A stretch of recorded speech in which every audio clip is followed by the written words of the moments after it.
On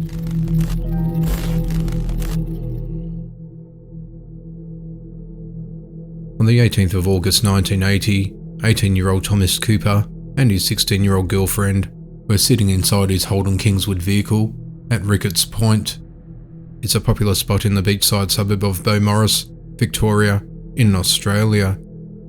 Couples enjoy going there to park the car and spend romantic time together, which Cooper and his girlfriend often did, several times a week. That night, whilst in the car, an unknown assailant who was wearing a hat unexpectedly approached the driver's side of the vehicle and without warning proceeded to smash the driver's side window. Panicking, Cooper quickly started the car and attempted to drive away, but as he did, the man shot him at close range several times, ending his life. With the car still in motion, his girlfriend managed to take control of the car and was able to steer it away from the area, out of danger, before crashing it into a nearby fence. Though visibly shaken, she was not injured. People in the vicinity came rushing to their aid. Investigators made extensive inquiries into their heartless attack and even offered a $50,000 reward, but the suspect remained at large. The offender's motive remains unclear. Authorities think that the man was trying to target the girl in the car with the intention of indecently assaulting her. As the area is renowned for couples making out, the offender may have been stalking the area in the lead up to the shooting. Upon deeper investigation, the backgrounds of Cooper and his girlfriend did not explain why they had become targets of an attack. The unsolved case has taken a toll on Cooper's girlfriend and his family. The girlfriend, whose name was suppressed, passed away in May this year. Police have interviewed a large number of people over the years about the case. However, they're trying to keep an open mind and look at all possibilities. It was announced on the 25th of August 2020 that the reward was increased to $1 million, hoping it would lead to a conviction of the suspect. At the time Cooper's life was taken, police released a digital composite image of a man they wished to speak to in relation to the incident. The image has been forensically updated and with an age progression to show what this man might look like today.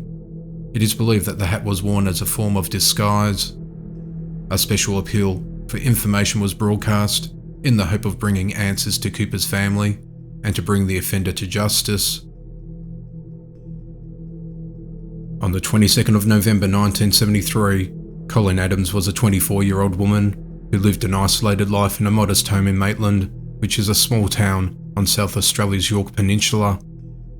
She had no telephone, no car, no television, and very few friends. She was married to 26-year-old Jeffrey Gordon Adams, who was a painter by trade, and they had 2 daughters together, aged 3 years and 18 months old respectively. She was a loving mother who doted on her children. On this day, the house-proud mother mysteriously vanished, never to be seen alive again. Her parents, brother and twin sisters, lived almost 80 kilometres away in Butte, another small town on the top of a peninsula.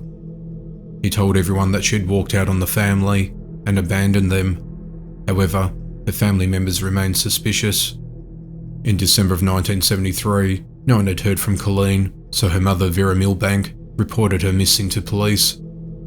In November of 1974, 12 months after her disappearance, the authorities began interviewing Adams about the night she was last seen.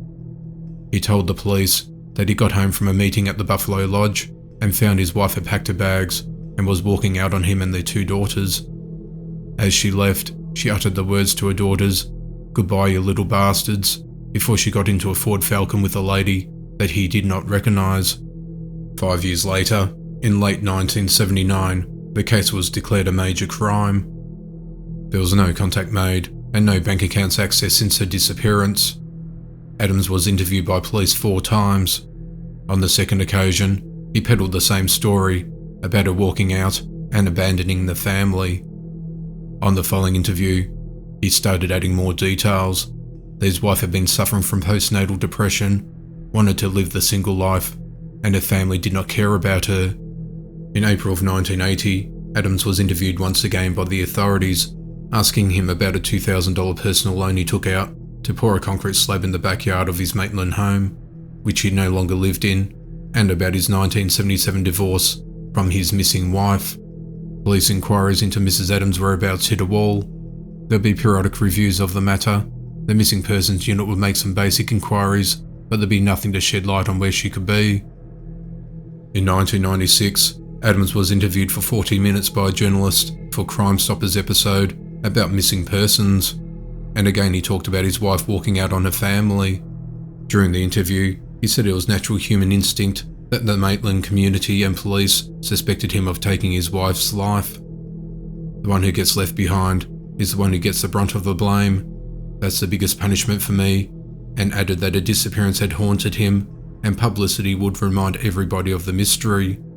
3 years later, in 1999, investigators used ground-penetrating radar over the concrete slab to try and establish if there was anything buried beneath it. An anomaly was detected, but a dig failed to find anything. Police revisited the case in September of 2018 and let Adams know the case was once again being investigated by major crime detectives.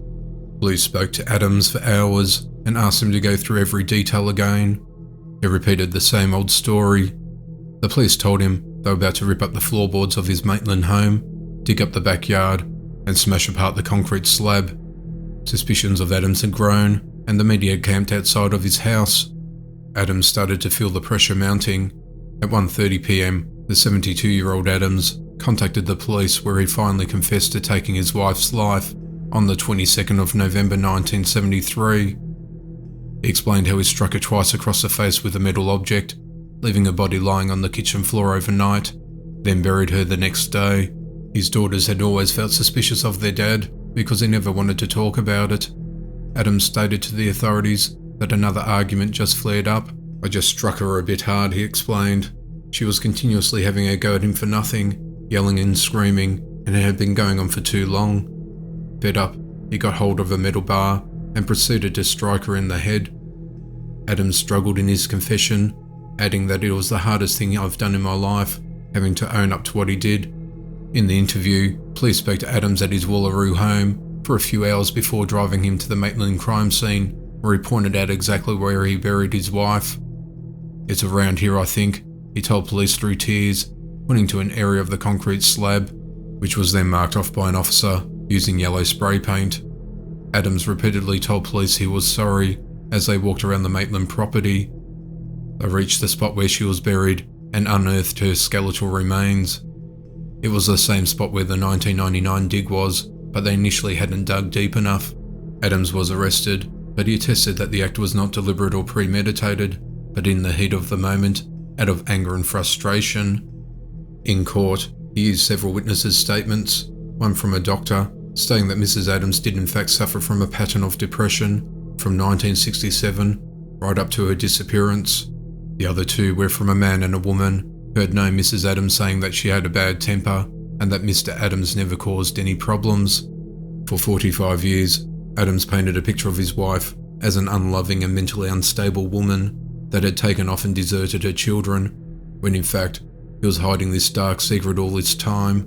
In August of 2020, the jury in the Supreme Court found him guilty of the lesser charge of accidentally taking his wife's life.